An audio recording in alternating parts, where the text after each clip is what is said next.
Oh, hello. How are you? Good. Or should I say Zdravo?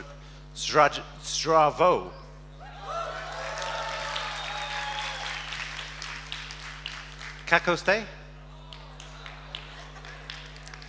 Thank you. Thank you. It's true, I have bought a book, which is the thing that I'd like to talk to you about, and I've bought a couple of copies. I didn't know how many of you there were going to be, so... But they're my copies, so no one is allowed to steal them. Okay? Very clear on that. How many of you are under 30? This question was asked earlier on, and I was really impressed. I had dinner last night with Zanya and Miss Bigger here, and I felt this incredible story about this event. This idea, this spark of a generation, of change, of a promise. There we go, nice work, straight in. Haven't even got onto the rule breaking, and there we go, yes, yes! Okay. The job's done, I can go. And it is for you, the generation who held all this promise, all this importance. Oh, look, it was for the... Well done. Did you just delegate your stealing? Fucking hell. New levels of leadership. Anyway, for you, those of you, the under 30, the promise of what comes next in this country and around the world, this is who I wrote the book for. And it's also who I put this slide in for this morning, because this is me when I was your age. This is me when I was setting out on the first of my dozen startups with this desire to change the world. My first startup was raves, and I don't know what I thought when dancing till 6 in the morning was ever going to change the world. But nonetheless, that was somehow my dream. And this is me...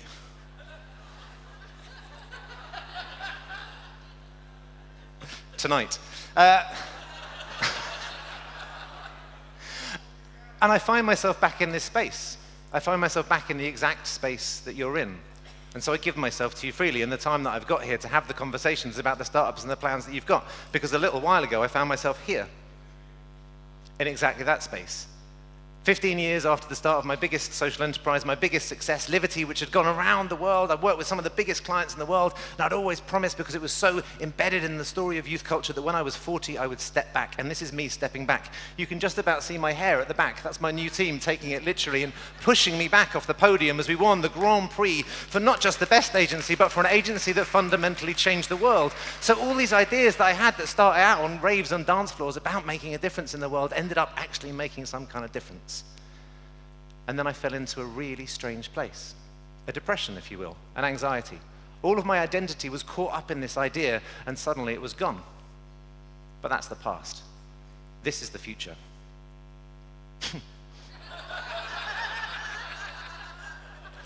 God, and the timing was so on. That's clearly not the future, that's some mountains. What it should be, can you help me out? Because it's a really nice picture. Oh dear. Where should we go now? Shall I just do a little reading? No. The picture that you would have seen there is a picture of my little girl, Scarlett. She's 6 years old, and she is the love of my life, undoubtedly. And this book is dedicated to her, the generation that will follow you. And she got a copy of the book.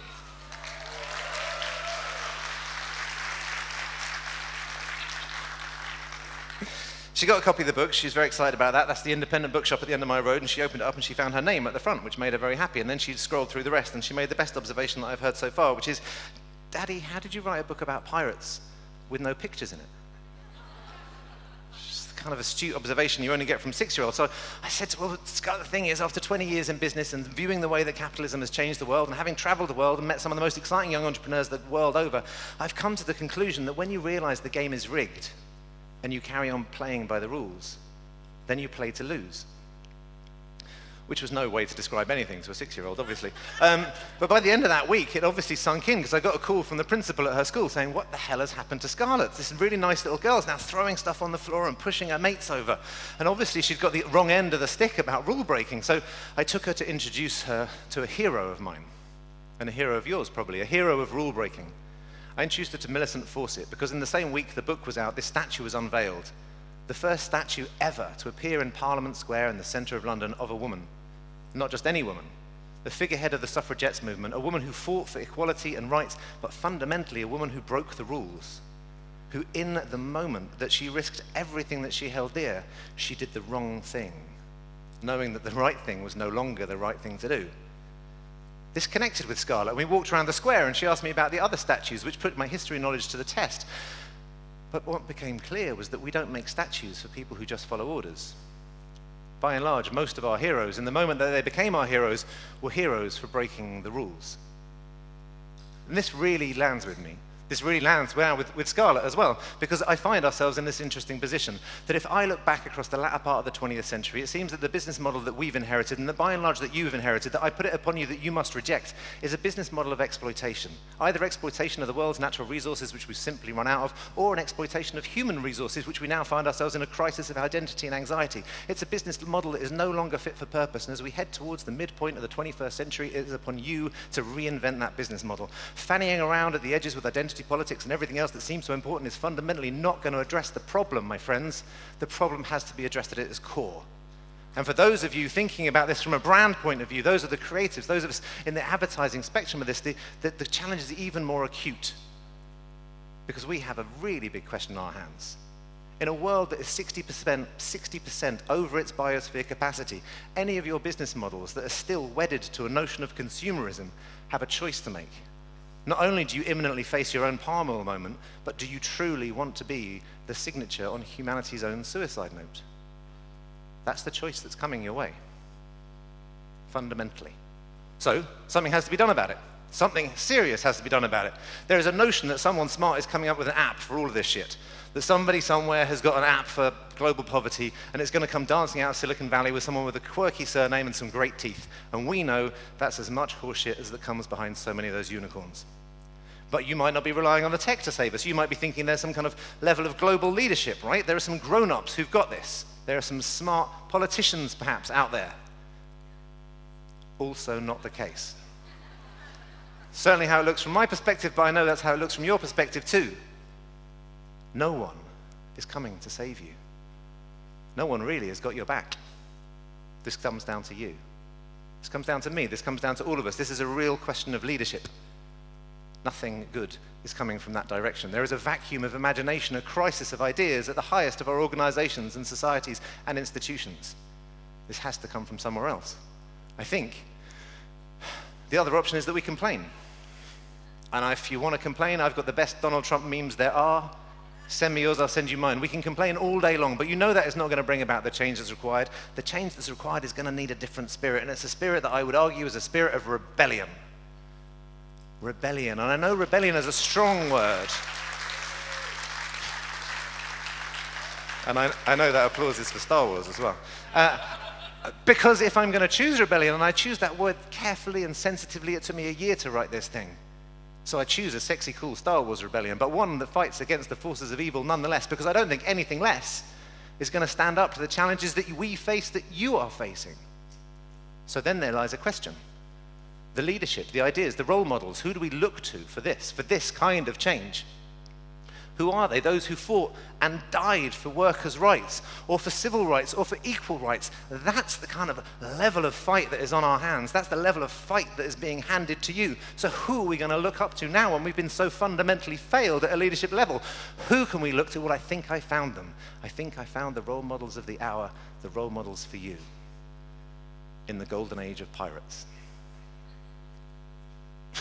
Went really quiet then, didn't it?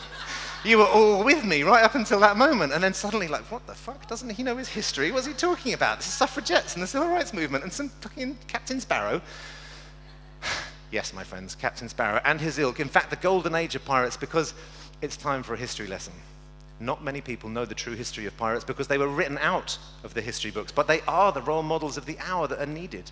So if you don't mind, I'm going to delve into a little bit of pirate history.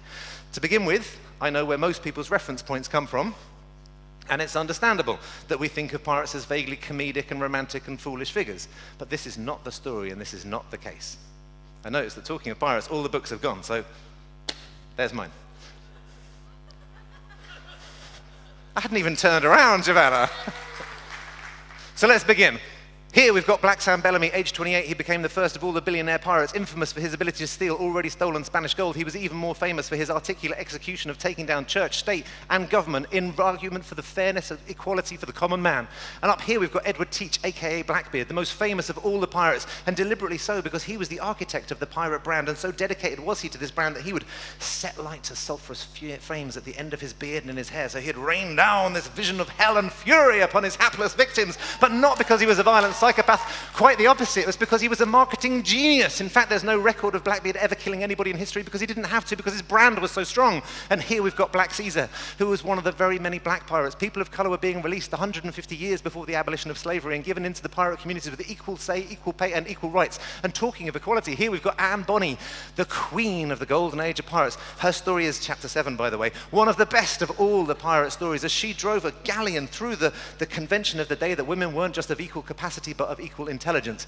And these are the true heroes of the golden age of piracy that demand your attention right now. And if you want an idea of how they were viewed 300 years ago, you could do worse than this slightly trite comparison, because they were the unicorns of their day. They weren't all universally loved. In fact, sometimes they were hated. They were always hotly debated, and they definitely represented an entirely new way of organizing, an entirely new system. And it wasn't because they were visionary geniuses, it was because they were exactly where you are.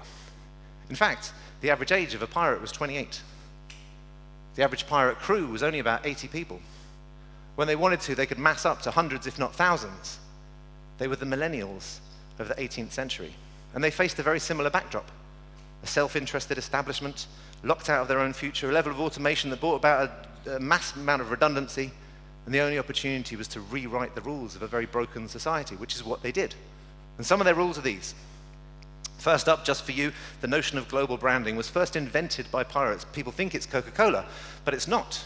150 years before, the skull and crossbones was designed by Captain Calico Jack Rackham to deliver a singular message, which was surrender or die, but we can come back to the morality of that later.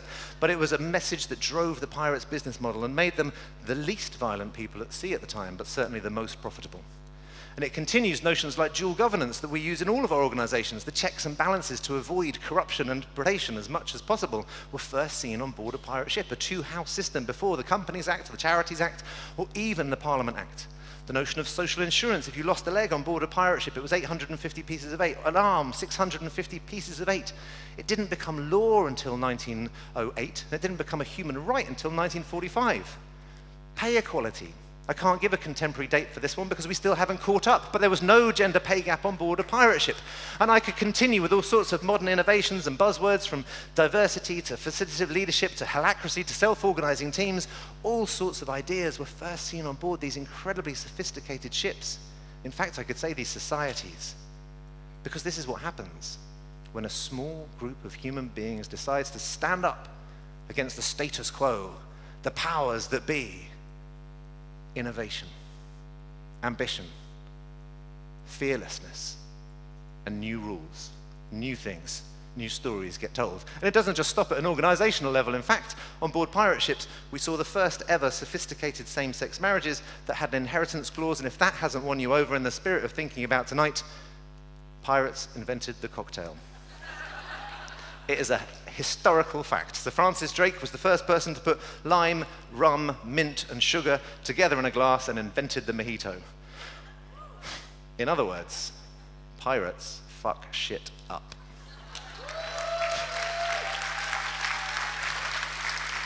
Now, I know that sounds a little bit awkward coming from me, but I was hyper aware of the cliche that I risked becoming. Middle-class, middle-aged white guy leaves marketing agency, writes book, and becomes public speaker. It's just my friends at the front there. And so, to try and make sure that this wasn't that, to try and make sure this truly was for you, I took it on tour. I took it around the world. I went to meet groups of young entrepreneurs in Athens, helping prop up that economy, across Middle Europe, from Berlin all the way to Belgrade, to Baltimore, Illinois, Detroit, Chicago, Johannesburg, Soweto. I went as far and wide as I could, testing this material with groups of young entrepreneurs. And it was in Soweto where these two young men stood up and they go, "I get it. Pirates fuck shit up." I was like, no, that's not what I mean at all. But it turns out in South African youth slang, where there is a huge generational rise of entrepreneurship, fuck shit up means to go out and create some positive change. So I'm taking that phrase for all it's worth. There's another way of saying it, which for those of you who've just stolen a copy of the book, is a much more famous quote, the Steve Jobs line, that he famously put above the team that did the 2-day away day where they invented the Mac Classic and reinvented history. And I put this on the front of the book when I was pitching it, because you know, when you're pitching an idea, you make a mock-up and you steal somebody else's quote and you stick that on the pitch. And it became clear about 2/3 of the way through the creative process that all the designers assumed that I had permission to use this quote. So I just didn't say anything. But it's been out for 6 weeks in America now, so I'm expecting a heavy lawsuit sometime soon. There is another way of phrasing this, which hopefully and kind of counterintuitively will make this seem a bit more legitimate to you.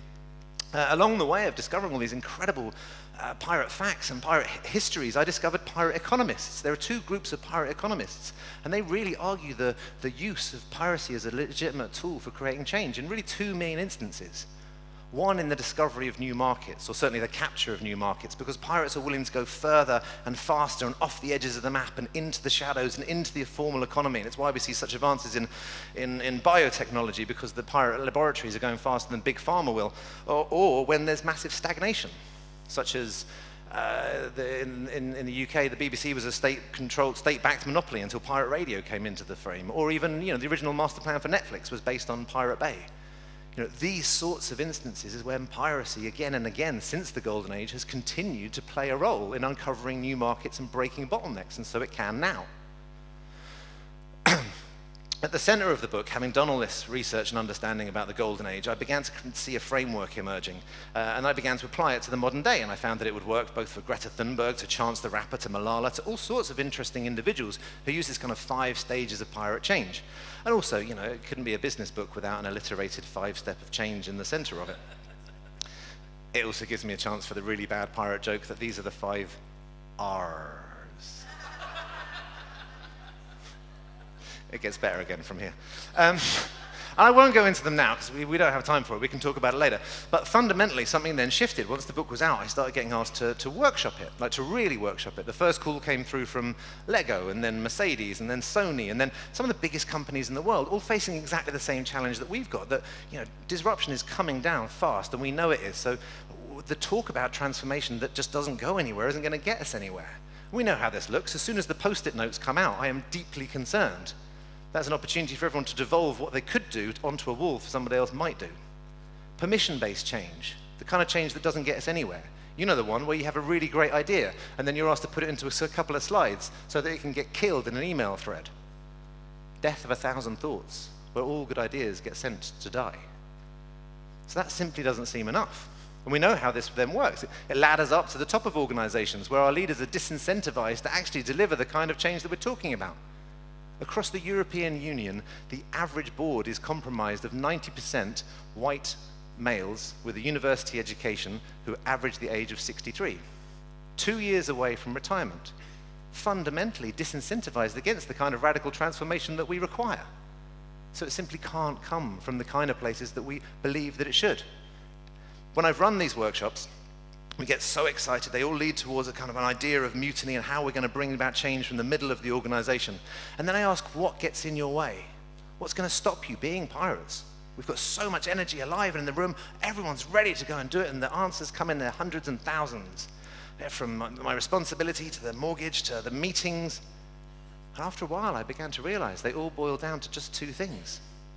All of us have this infinite power to actually be the change that we want to see. Most of us know that the timescale is pretty pressing and we need to bring about some real change. There are 2 reasons that stop us: fear and admin. Doesn't really seem to balance out, does it? Seems to me like there needs to be a different way, which is why, since publishing the book, this idea has dawned on me: professional rule breaking.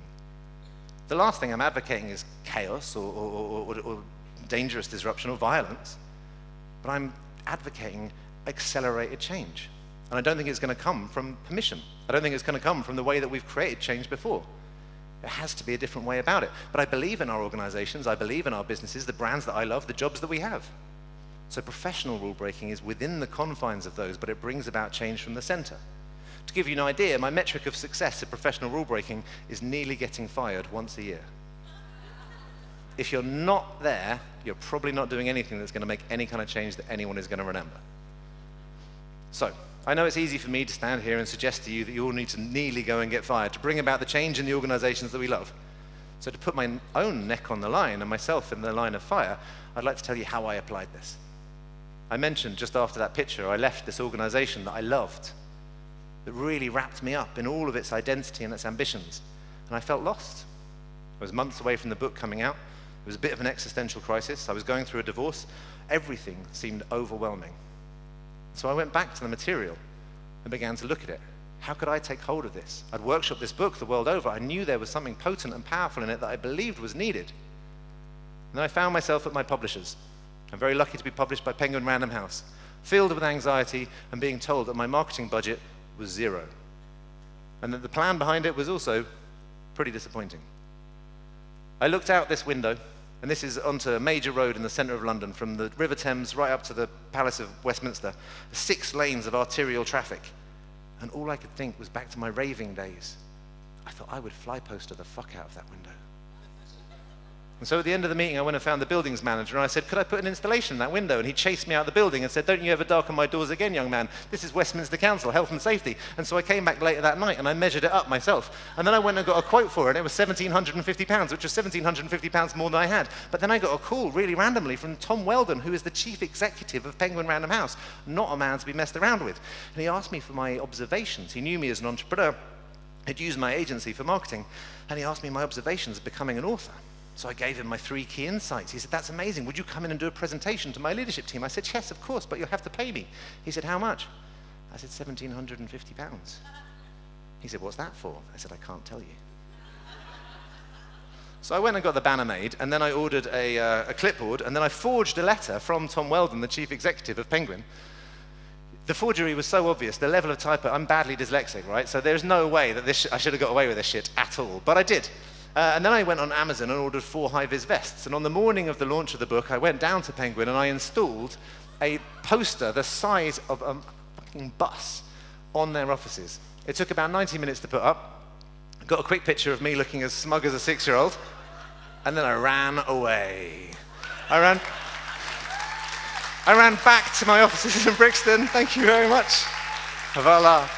I ran back to my offices in Brixton and the phone starts buzzing, and you can tell the managing director of Penguin has had enough of me for some weeks now. And I'm ignoring that, and I'm starting to get DMs from all the younger Penguins, and they're going, what the hell have you done? You're going to be the first author to lose his book deal on the day of launch. I'm like, yes, I know. But don't worry, I've got it sorted. I've got all my mates lined up, all my influencers and friends and everyone I know who runs a platform. They're going to fucking tweet. It's going to be fine.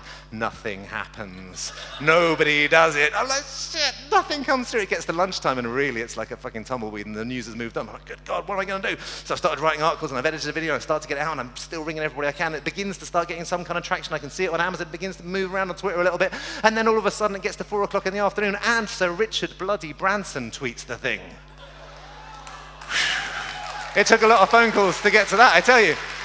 Branson tweets it. He kind of takes credit for it in a bit of a weird way, but who cares at this point? And then it starts to go through the roof. The book breaks into the top 1,000 in the UK. And if you know anything about books, right, there's no way my little book is getting anywhere near that. But then it gets into the top 500, top 300, top 200, gets into the top 100. It peaks at 69 books. Number 69. I mean, Jamie Oliver's got 60 books in the top 100. So here I am at 69 books. And then I get a phone call. Remember Tom. Sam, take it down. Congratulations, but take it down. I was like, oh, Tom, come on, look what we've done. Just 2 weeks, just 2 weeks, just give me 2 weeks. No. And then I discovered something, right? Because it'd been going back to the pirate text, everything that I'd learned about this that had given me the inspiration to do it. And that is what I'm trying to advocate to you. So you don't need to read the whole book. I'll give you a pirate innovation shorthand hack. Sometimes, when you get a no, and it's the thing that you know you have to do, right? It's the thing you know you're here to do. When you get a no, pretend you heard go. You can only get away with it once or twice, and you can definitely only get away with it at work. But it works. So then I was really interested in the retail environment, right? How am I going to get my book in all the bookstops? We've got some really big bookshops in London. How do I get in there? Please, can I get involved? And I got a no. So what did I hear? Of course. So I got myself down to Waterstones on the day of launch, right? And Jordan B. Peterson, if you've seen him, was out on the same day. Now, his is a really interesting book, but he is a dick. So I covered up every single one of his books, and then I got a bit carried away. I got myself in and did a window display, front window, the flagship store of Waterstones. Put too many in there, so I had to go back in and take some out, and that's when I got arrested. It carried on. I decided that I'd take over the tubes. I borrowed all the advertising on the Victoria line one morning, which was a whole heap of fun. There's a bunch more shenanigans too. Somebody DM'd me on Twitter saying, I've got a 30,000 lumen projector if you ever want one. I was like, of course I do. I've got some high-vis vests. And I'd just done the US book deal, and it was 2 days before Trump was visiting London, and I thought I could leave a little welcome note for Trump. And so I just knocked up this GIF based on a review that I'd got, projected it 150 feet against the side of the Houses of Parliament. Tons of fun. Not in the... got in no trouble for that. Weird, nearly got arrested for the bookshop one. For that one? Nah, no one cared. But then that got me on the news, which was fantastic, but it got me on the news on a Saturday morning for the big kind of discussion show, and Saturday mornings when I take my darling daughter to theatre, stage school, and I said, what do you want to go and do, be on TV or go to drama? She said, I'll be on TV, Daddy. And I said, okay, great, I'll call the studio. And I said, can I bring my 5-year-old daughter to be on TV with me? And they said, no. So we know what that means. And then it turns out, right, I got lots of coverage for all this kind of stuff, but this was by far the most successful. It got me back to the #1 bestseller spot. And the moral of the story is there. If you've got a super cute 5-year-old daughter, just exploit her in your PR coverage, because it goes that much further. And then the book was out in the States, and my publisher over there is Simon & Schuster, and that was really impressive. But, you know, Americans don't have a sense of humor. So how was I going to get away with the same kind of shit? So I Googled who are the most influential book-reading celebrities in America, and it turns out it's these 3 dudes. And my question to myself was, how on earth am I going to get my book in the hands of Ryan Gosling? Like, how? How am I going to get my book in the hands of Bill Gates? How? And then I thought, fuck it, I'll just Photoshop it. So I just Photoshopped it in.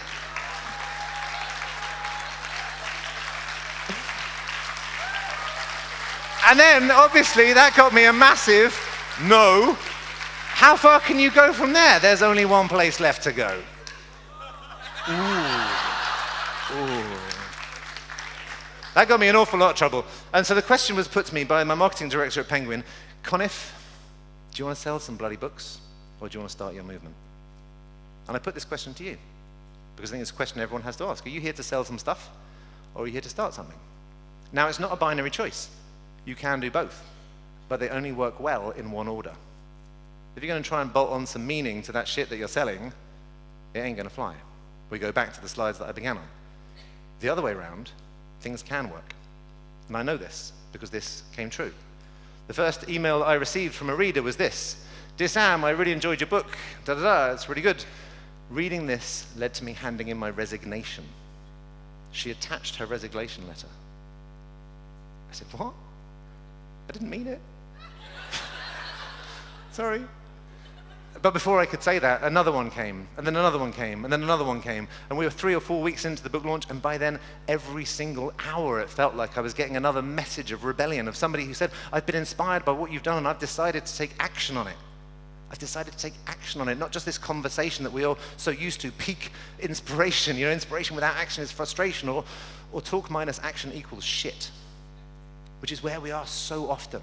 And suddenly here were people taking real action on it, telling me about real change in their lives. I've got weird naked guys on Twitter DMing me, saying like, fuck it, they've gone out to bring their rebellion to bear. I've got this incredible young woman who launched a campaign to get her friend released from an illegal immigration detention center. Hundreds upon hundreds until they moved into the thousands. And I've got to tell you, at first I was so anxious about this whole entire escapade. I didn't believe this was true. I thought this was just madness. And eventually I got this one. Dear Sam, read your book. Tomorrow is day 1. There is no story. I don't know what Nick Fogdog did. But I know he had a day 1 moment. That something in this connected to him. That thing in all of us. This frustration, this growing sense that everything is not right and well in the world. That by and large things might be getting better, but for too many they're not. And this choice is coming. This choice that will determine whether or not you end up on statues, whether you want to be or not.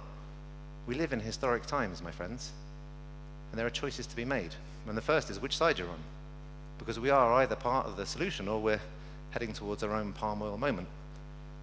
And when that decision comes, I want to be absolutely sure that you'll be ready to do the wrong thing. Your day 1 is coming, and it's on Monday. Professional rule breaking takes place every day. Professional rule breaking is scary. Professional rule breaking is part of your 9 to 5. Professional rule breaking is based on the values of who you are. Professional rule breaking means you must be ready to do the wrong thing when it is the right thing for you to do.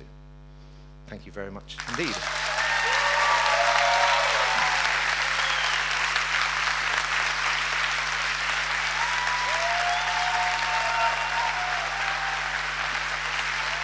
Oh, look at that.